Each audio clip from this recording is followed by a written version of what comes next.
completing your task analysis, it is important to identify what skills your child already has. If your child is not yet undressing themselves, start with this, as undressing is generally considered easier than dressing. Similarly, opening fasteners is easier than closing them.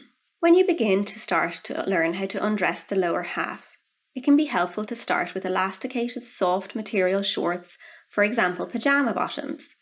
Once this has been achieved, you can then move on to more difficult clothing such as trousers or leggings. Using a larger size clothing can really help, as can avoiding tight clothing, as these will be trickier to put on and remove. Break down the task further if this is required. So for example, you may pull your child's trousers down to their knees and they may then remove over their feet. That would be using the backward chaining approach.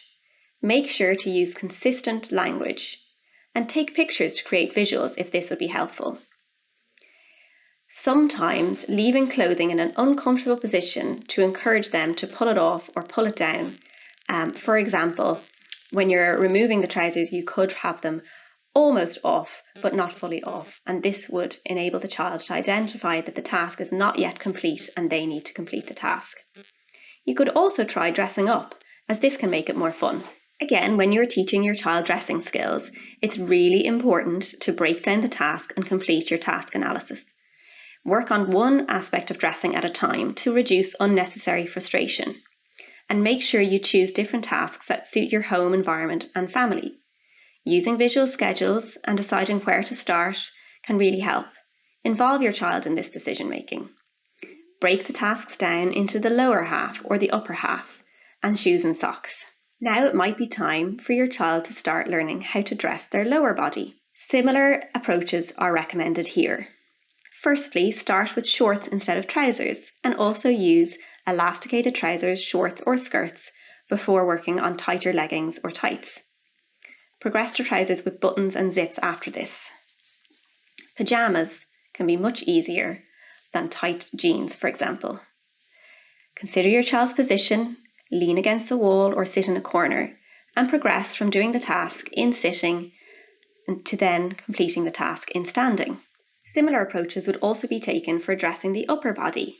Again, start with loose-fitting short-sleeve tops, for example a vest or a t-shirt or a pajama top.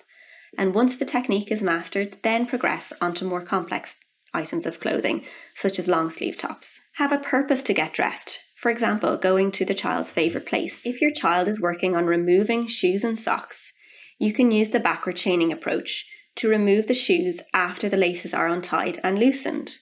Then, when your child has achieved this, you could untie the laces but not loosen them. And when the child has achieved that, then you would move on to the next step of learning how to untie the laces. You could use socks that come off easily initially to learn the skill. For example, smooth ankle socks or even fluffy bedtime socks. Pull the sock over the heel and then encourage the child to take the sock off the toes. This is backward chaining. Play a game. Make it fun. Suggest your child uses their magic thumbs to be able to push the sock down or push the shoe off. Make sure your child is seated with a good position to be able to reach the socks and the shoes. And encourage your child to use their hands to take items off, as practice at this stage will help with lower half dressing down the line. Putting on socks can be tricky to learn, so start by placing the socks partly over your child's foot and encourage them to perform the last part.